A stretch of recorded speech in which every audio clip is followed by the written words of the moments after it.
Hi, my name's Tommy Walker. Like I was said, I work for Shopify now. Before that, I was the editor of Conversion XL, one of the largest conversion rate optimization blogs on the planet, which is awesome. And then before that, I was actually bordering the line of unemployment and self-employed. I don't know if any of you guys have been there before, but it's a fine line, and I was kind of telling myself, hey, I'm self-employed. So if you don't mind, I'm going to actually take a real quick picture of the audience here because this is a really exciting day for me. Okay. So, we're already at the end. How do we get back to the beginning?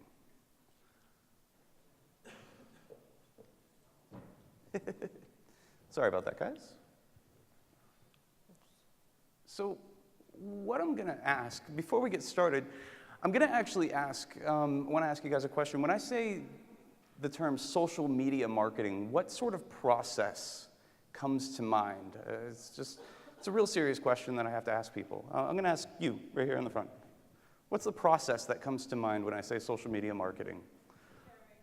Sharing. So elaborate a little bit more. So maybe you create a blog post and then what happens?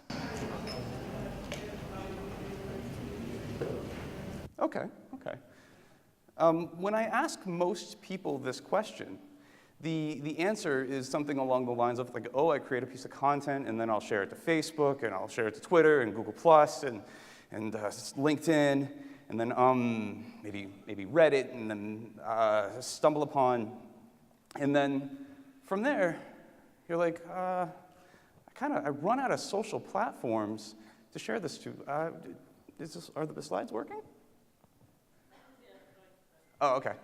So, and you get to this place where you run out of social platforms, and then you're going like, well, maybe I'll tweet some influencers, and then you don't really know what to do next. And a big part of this has to do with the way that's not a process. It's not really marketing.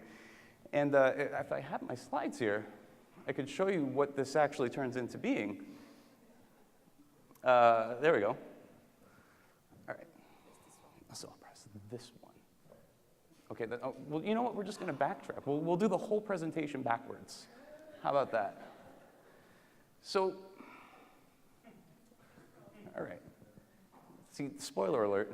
I don't know if you, here we go. Right?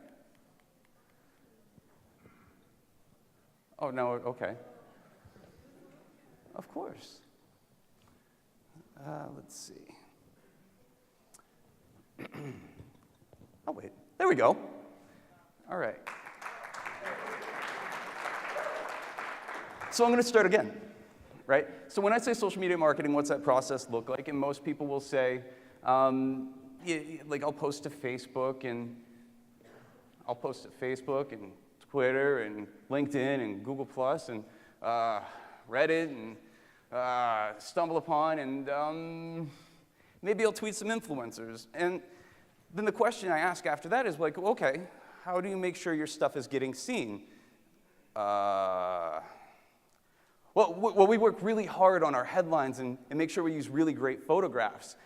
And the problem with that is, if you look at other media platforms that have followed this methodology of using really great headlines and images to get people's attention, there's a downward trend. This is the U.S. households taking weekday newspapers. And a lot of people will say the newspaper industry in the U.S. has been dying because of social media. But if you look, it's actually been on the decline since 1960. So you can't really blame social media for that, right? And you take a look at what's going on with newspapers, same sort of downward trend. So I'm not saying that headlines and images aren't useful, but when that becomes the whole thing that you do, it makes it so it's unsustainable, and other platforms have shown us that relying on headlines and images is completely unsustainable. And the other question is like, what happens when we all start relying on headlines and images to get people's attention, right? If the whole goal is to get people to share, and you're relying on the headline and image to get people's attention to do that, the end result of that is BuzzFeed.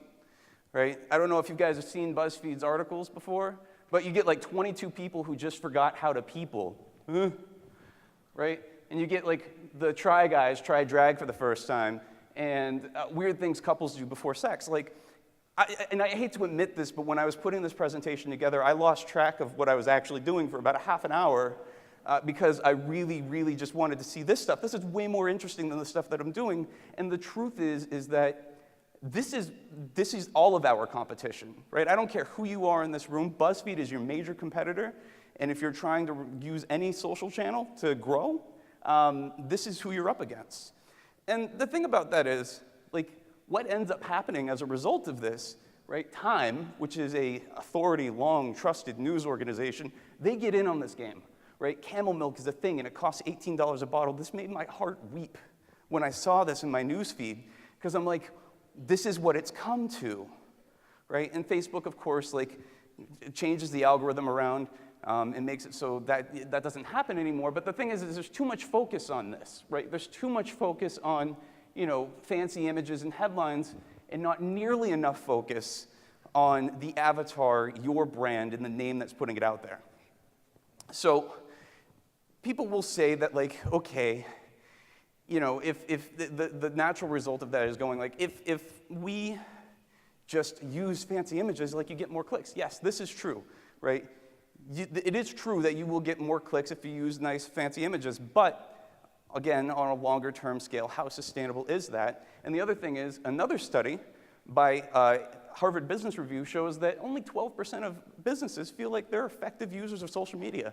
Everybody else, right, 45% of people say they're getting there, and another 43% say they're ineffective users. So this tells me that there's a big game of follow the leader going on instead of, you know, people actually knowing what they're doing, because everybody's relying on images and headlines, right? Now, I think that this is a three-part problem, right? The first part of the problem is that social media platforms inherently are not designed to acquire customers, unless you're organically at least, right? They're not designed to get paying customers unless you're paying for ads, right? And the thing is like when you first sign up for a Facebook page or a Twitter page or anything else, what are we looking at? Invite friends and import contacts.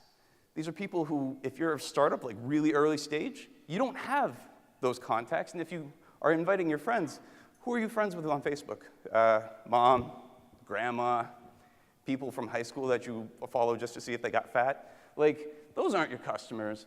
And I don't know about you, but anytime someone invites me to like their page on Facebook, I don't bother, right? And these are all the pages that people have requested my access to, and I'm not following these guys. Now, if I were to follow them, it would still be bad for them, too, because of the way the Facebook newsfeed works, right? You've got interest, post, creator, type, and recency. Basically, Facebook is saying, we're going to show you stuff you like, and more of the stuff you like, and you know, we'll keep going with that. Well, if you have a bunch of people connected to your Facebook page in the very beginning that aren't going to be buyers, when new buyers do come along, or potential customers are going to come along, your stuff is getting buried because the people that you invited in the first place aren't even paying attention, right? So this is a huge problem that works against you. Now, you could say, well, okay, I'm not going to invite my friends, and I'm going to just instead try to use you know, social buttons on my website and see if I can get people to like me from there. But that has been shown to decrease conversions because it's a distraction from the main goal. Like, I would much rather have someone sign up for my product instead of like my page on Facebook, right? And then, how effective is it really? This was, you know, just from this example here. You've got 8 people liking it and 1 person sharing it. But does that really gonna, like, are the people who are seeing that, are they really gonna be qualified prospects? I don't really think so. And then that leads us to going, like, I'm gonna use ads, right? I'll use ads and target people by their intersection in the profile. But, and that can be very effective, so I'm not gonna say that it's not. But you can't control what your ad is showing up against, right? If I'm looking at the State of the Industry Retargeting Report Q2 2014 or 17 Game of Thrones throwback photos, I'm sorry, but Game of Thrones wins every single time. Which leads us to the second problem. Most social media strategies aren't really strategic at all, right? We're going to post until we run out of networks. That's the idea. Maybe if we use interesting headlines and images, we're going to grab attention. And the thing is, if that's not working, then the natural answer that people have come up with is, we'll post it again, right? We run out of social networks, we wait a little while, we'll post it again. Now, this does get some action. But the flip side of that is, if you're not actively growing that social media following, right, you're not taking the intentional steps to grow it, and instead you're just saying like, oh, I'm going to rely on people sharing my stuff and marketing my business for me, then it's not really going to be sustainable. This is a study done by Paris that found that information was published too often was the number 3 reason why people unliked Facebook pages. And then the number 1 and number 2 reasons that people stopped following Facebook pages was the brand was no longer of interest to me and the information was not interesting, right? So this is what the repetitive posting kind of happens. And I would say that this isn't just Facebook that happens. I know I personally unsubscribe from emails that they blast me too often, right? How many in the room? Like, yeah, you're like, oh, stop emailing me, right? Same idea. The other problem that happens with social media, the way the platforms are designed right now, is that you have, insights right here. Here's Facebook Insights. And you can see kind of at like 2 p.m., I'm sorry, my slides are a little blurry here. At 2 p.m., you have 1,585 people on that page connected to you at that time. So if you're following a database methodology, you're going to go, well, I'm going to post when the most people are online. But you don't know who those people are, right? Or how they got to your page, or did they like you because they liked that thing you wrote about landing pages, or did they like that other thing that you wrote about PPC ads, right? You have no idea who those people are. At least with email, right, another time-tested platform here, you can see when people are most likely to click, but also if you're digging into those reports, you'll find what they're clicking on and the exact subscriber who's clicking on what, right? So that will allow you, if someone clicked on this email ad, I could create a targeted segment, I could follow up with them, I could continue iterating on this stuff, and putting out more stuff that might be interesting to the person who's clicked on, gifts for dad. And if you're relying on headlines and images, one of the things that you're going to have to know is the stuff that people are interested in order to keep following up with that. And you don't have that, right? You don't have that. And the other thing is, if you're relying on headlines and images, you want to make sure that it's all like super overwhelmingly awesome and people are like, oh, you got to share this. But this is a study by Mention.com that found that most, almost 77% here, most of those mentions were just neutral, right? People aren't going like, oh, you got to check out this post is amazing, and look at this company. No, that's not like that. In fact, most of the stuff is mundane, right? Most of the metrics are pretty neutral. People seeking assistance, customer service, any of that type of stuff.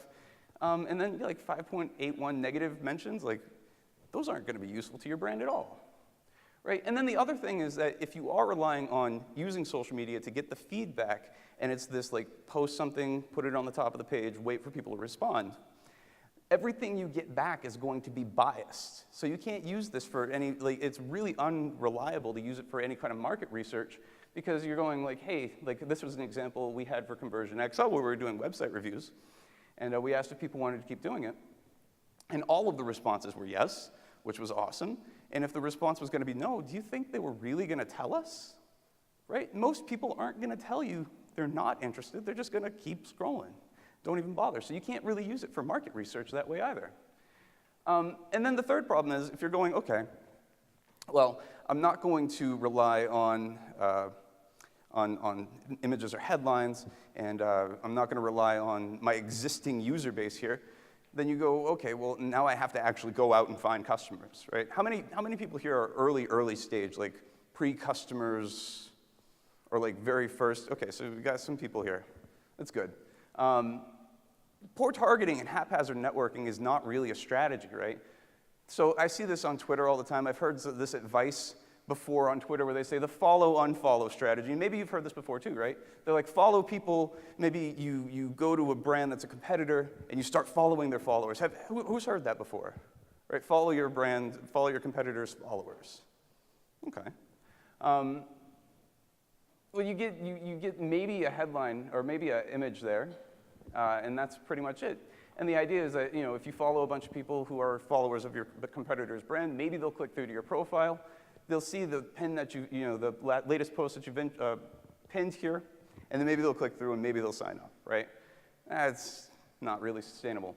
The other one is the tweet at people who need the thing you do strategy, right? So plug in a few keywords into Twitter, And then if anybody needs something, if they mention something that's related to your brand, like the problem that you might have, you follow up with them. So this was an example by Mark McColligan here. I don't know him, but I was just testing this out. And he said, hey, anyone have an idea for a CRM tool? And then like 3 different companies in the span of 24 hours were like, try us out. And like, dude, that's what that's like, right? You're always, like, it's just super creepy in my mind to just really go like, hey, try our stuff because I know you're mentioning it. Like, you have this problem, right? And then the last strategy that I hear about, and you guys have probably heard about this, the follow, retweet, tweet, and link at influencers, right? Get somebody famous, somebody popular, somebody who everybody else knows, trusts, and like to mention your brand. There are plenty of blog posts out there that talk about targeting influencers and getting those people to share your stuff. But if I look at this other study by Mention again, only about 8.58% of brand mentions are even done by influencers. All of the core of all of the mentions that happen about different brands are coming from people with less than 500 followers, right? So maybe we're looking at the wrong stuff. Maybe we're not finding the right people, right? Maybe our customers aren't going to be following influencers, but maybe they're people we should go out and find ourselves. But how do we do that? So we're going to recap here, and these are the problems of the traditional social media marketing methodologies. Distribution stops once you run out of social networks. There's an over-reliance on headlines and images to drive traffic. There is no proactive method for reaching out to new prospects. Instead, you rely on word of mouth, getting people to share your stuff, and ads. There's no method of segmenting how the content gets distributed. No method for listening, right? Dave was talking about finding empathy, but if you don't know what people are saying, how are you going to find that empathy? You can't, right? No way of finding listening outside of keywords and soliciting feedback through social media postings. There are no or weak methods for actively building a network. Over-reliance on influencers to mention your brand. And I'll be honest, as an influencer, if you're like as somebody who is now like standing on stage, if someone tweets at me and they're like, hey, I retweeted a bunch of your stuff before, would you like to hear my pitch? No. Like, not to be mean, but like for the most part, that's really hard to get an influencer's attention. You have to build up a much longer, more time, you have to spend more time in that relationship than most people are willing to have, right? Most people have to give. So over-reliance on influencers and not enough emphasis on the little guy, where most of the majority of your mentions are actually going to come from. So, and the worst part is none of this is social, right? We talk about social media marketing, but we're really talking about better ways of broadcasting to people. It's not push, or it's not pull, right? We're not pulling people in, we're pushing. We're trying to get our stuff out there smarter. And that's what that's all about. So I saw all this when I was, this was kind of the problem when I was in that, like, bordering that line between unemployment and self-employment, and said, like, I have to write articles to get, like, $200 at a time in order to feed my family. And I said, if I don't get traffic to these articles, right, for these other brands that I'm working with, I'm not going to make the money, right? And how many people have been in that position, right? You're like, it's do or die time, and you have to make it work. So I said, I got to flip this whole thing on its head, right? And the thing I found is I needed to get everything organized, right? When I talk about what I do, I talk about online marketing, and I say, okay, online marketing to me is social media marketing, PPC, and landing pages. Those are the 3 main things I break it out to. And then what I did was I went out and found places that were talking about those things. In this hypothetical scenario, we're going to say that this is a bookstore, right? And they talk about, they have categories of books in horror, sci-fi, and steampunk. Well, out there in the big world of social media, there are groups of people, like literal groups of people, Facebook groups, Google Plus groups, Reddit groups, talking about horror. Tons of them, thousands of people talking only about horror there, right? So we have to get the stuff organized, and if it's not on your site, figuring out the stuff that you talk about and how it breaks down, then it's at least your customer types, right? Stuff about bookstore for payment software, and then break this up into freelancers, business, enterprise level, and work at home moms, right? You can take that and go like, who are our customers, and then how can we find them out in social media? Now the next thing is you find groups in the vast world of social media that correspond to those categories on your site. And you do this very simply, right? Looking at the horror example that I had from before, I did a search for horror on Facebook and then sorted by groups. I did horror on Google Plus and found communities. Did Pinterest boards, horror, and then found all the different boards that were related to horror. Do Twitter hashtag chats, right? Who's talking about horror? This is a tool called Twubs, and that will show you all of the different hashtags that deal with that particular subject. Reddit, you've got all these groups right here. Tumblr, right? Again, you've got horror, American Horror Story, horror movies, body horror. And the thing is like doing that, just in putting those slides together, I found like 10,000 people who were actively talking about horror. And I'm not even like in the horror, like I don't do anything with that, but if I were to have that like sort of key base there, I would at least know where I could start interacting and watching people and paying attention and then developing empathy, right? And then the third part is build a social media marketing dashboard in Google Sheets, right? Something that I've done, I've created the system where you follow the group name, the URL, the admin, the influential members of each one of these groups, the total members that are there, dominant gender, if that's something that's relevant to your business, commonly discussed topics, right? You're just paying attention to what these people are talking about. And then these three scores right here, you give each group an interaction score, a conversation score, and a knowledge score. Now, this is the most important part of this process. And feel free to ask questions about this afterwards. But you also, if you go here to bit.ly/social-filter, you'll be able to get a copy of the spreadsheet for yourself. And you also want to create a new sheet for each category on your site. So if you've got horror, sci-fi, and steampunk, then you create new sheets on that spreadsheet for horror, sci-fi, steampunk, and then you can keep everything organized, keep all of your groups organized. And the thing is you rate these groups of people that you have found, right, on all the different social media platforms that you can think of, on a scale of 1 to 5, or 1 to 10, with 5 being what you consider average, right? So if we're looking at the interaction score, we're looking at these groups and going, are these people actually talking to each other, or is it just a bunch of people throwing links at the wall, right? This is important because even if they're all just throwing links at the wall, you want to keep them so you don't find them later. You don't pay attention. You sort the spreadsheet out later, and they're not there. The second score that you give is a conversation score. If there is conversation happening, what's the quality of the conversation that's going on, right? Is it a bunch of people saying, hey, great post, or is it people going like, yeah, I agree, I disagree, like they're trying to help each other out and really be a community and move the community forward. And then the third score you give is a knowledge score, right? On a scale of 1 to 10, if you consider yourself average, give yourself a 5. Are the people in the room smarter than you? Or do they have something that they could learn from you? When you have these 3 scores in place, what you can do is then sort that spreadsheet in a way where you can say, like, I want to generate a conversation. I want to do something that's buzzworthy, right? Sort it by conversation scores that are high, and now you're listening to what's going on in that group. You create content that's specifically for that group, and then you see what happens from there. But at least you're putting it out there, not to just a blank wall and going like, maybe I'll get some traffic off of it. You're putting it out there to a group of people who actually talk about this stuff on a regular basis. And yeah, you sort the spreadsheet to meet your needs. This was something that I did with the horror group, right?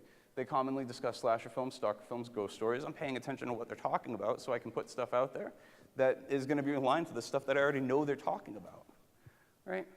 And the whole idea is that you're being social first, you're interacting with these groups in the first place, you're creating media for them, and it just happens to be marketing, right? And that's pretty much all I got. If you want to see what this whole process looks like in full detail, you can go to bit.ly, and then social-filter-CXL, and then you'll see the whole process. And that's all I got. Thanks, guys.